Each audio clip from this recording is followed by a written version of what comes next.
Hello everyone.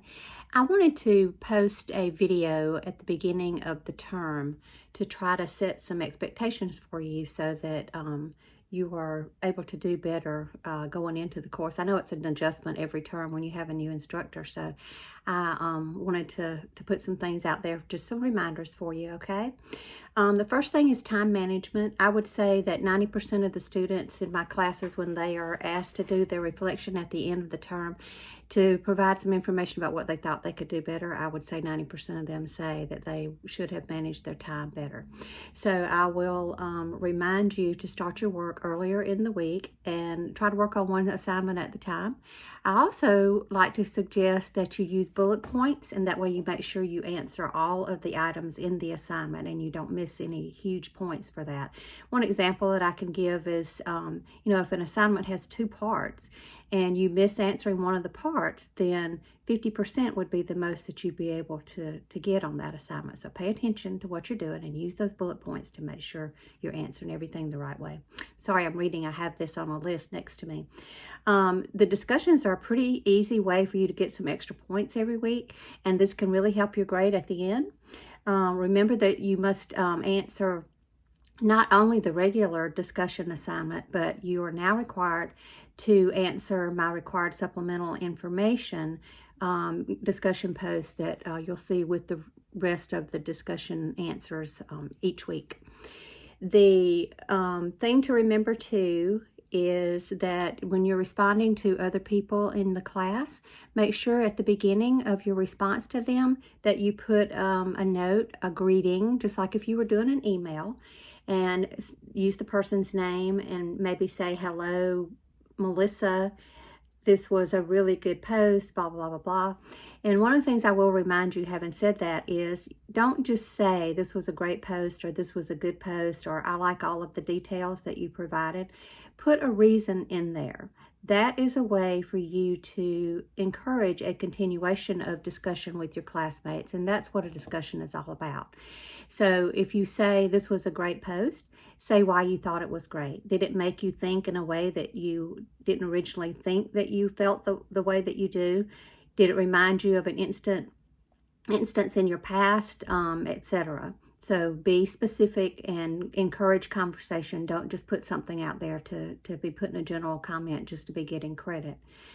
This is very important to remember because you won't receive full credit for all of those if you don't follow those guidelines. So use the name of the person at the beginning so that I know who you responded to, and say why you liked the post, why you didn't like the post, or how it helped you in any way.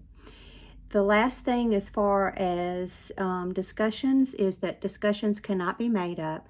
From your introductory documents quiz, you'll remember that the number one requirement for discussions is that they be made during the assignment week. So if you miss a discussion one week, you cannot be allowed to go back and make those up. Next, very important now, since we have all of this stuff going on with COVID, and I hope you're all very healthy. We've been very fortunate in our family and have not had anyone sick with it. But because of that, a lot of the resources for you to have a spare computer in case something happens to yours is not going to be available anymore. So you must go ahead now and seek out another computer or two to be able to use in case something happens to yours. I had an unfortunate circumstance last term with a young lady who had computer issues. It was the last week of the term, and when she called her local library, they told her that she could come for 2 hours each week, and she had to have an appointment to come in to use the computers. And the library, because of the virus, was only open a certain number of hours every day. So key point, go ahead and have a backup lined up for you to use in case something happens to your computer. When you start on your portfolio project, I want you to remember that the project is like a research project. And having said that, it needs to be based on research, not just what you think. It can be what you think, just make sure that you back up what you think with some research that you have found to document it. I know a lot of students that I've had in the past, they just want to write down how they feel about a topic, and that's not what the portfolio project is about. It's there to encourage you to do research and find proven methods or proven documents and information that can support what you're trying to say in your paper. So make sure you have that documentation. APA formatting is a strict set of rules that have to be followed in writing, and I know I hated it when I was in college too. There are literally thousands of resources on the internet to help you with that, so make sure you pay attention to your APA formatting. Also, if you have trouble with grammar, spelling, sentence structure, punctuation, etc., one of my all-time favorite tools that I always encourage students to use is Grammarly. It is a program that you can download on your computer, and it'll check everything you write. It will not catch everything, but it will catch a lot of things for you. So I do encourage you to not miss out on those points in your assignments by not using a tool like Grammarly, if you don't use it, to check for errors. The next thing is in your writing, make sure you always give examples of what you're talking about. If you just make general comments, then you won't receive full credit. I need to know that you can apply what you're learning. And by that, I mean giving an example of how you can apply what you're talking about to your career, to school, to your community work, to whatever it is that you're involved in, that you can think of an example to use the information. So make sure you give examples in your writing. The next thing is allowing assignments to be done a second time. That is not an acceptable practice in the instructor world at Bryan and Stratton. If you follow the directions and turn in your best work first, then that is the best approach. So you won't be allowed to redo your assignment, so make sure you do your best work the first time. Have fun learning. The best way to have fun in these classes online is to get involved in the discussion. There's always great stories out there that your classmates have written.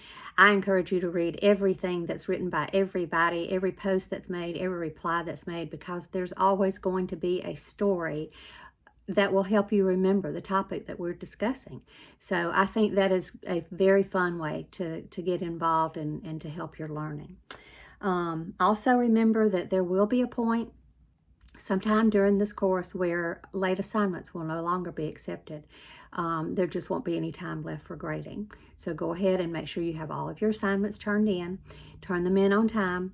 Don't lose those points for late submits, and make sure you go back and review the late policy so that you understand what the expectations are going to be. And remember too that late points will apply in every instance. That is why we have the late point system. That way we can be fair to the people who turn the work in on time. We can also be fair to everyone else. So make sure you review all of that. If you have any questions about any of this, I will be trying to post it in an announcement this week also with everything listed. And hope that if you have any questions, you can go back and get some clarification there. I do look very forward to us having a great term. I know a lot of you are nearing graduation, and you should be very proud of yourselves. And I look forward to seeing how well you do in this course. Thank you. Bye-bye.